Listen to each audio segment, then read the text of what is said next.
Saam met ons is Glasgow United kaptein D.J. Holzhausen. So julle is deur na die finaal toe van die toernooi wat julle aanbied. Semifinaal gewen. Vertel ons 'n bietjie daarvan. Nee, yes, dit was weer eens 'n baie harde wedstryd. Soos julle miskien kan sien, gesig is redelik raak gery. Maar nee, dit was so die manne, ek's baie trots op die manne. Hulle het hom mooi deurgetrek. Donker areas gaan soek en nagewerk en so aan, so ek's regtig trots op hulle. Was dit mooi teruggekom van 'n slegte verloor vanoggend af, so ek's regtig trots op die karakter wat hulle gewys het om weer terug te kom. En ja, nee, so ek's regtig trots, maar die ander spanne het dit ook gebring, so wel dan aan hulle ook om die semis te gehaal het. Maar ons is opgegaan, ons werk nou, ons sien nou net vir die finals. So Unam wat dit nooit maklik maak nie, was daai oomblik dat jy gevoel het, okay, nou het ons, ek dink ons het hom. Ja, ek moet sê toe ons so begin momentum hou en net bly aangrind en ek weet die manne is opgewonde en opgesaai.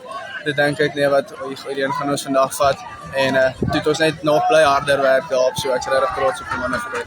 As jy sterkte geloof vir die finaal, dit sal dan of teen Wanderers wees of die ander semifinaal wat nou aan gespeel word teen Reelwood. Yes, ja. As jy sterkte geloof. Baie dankie.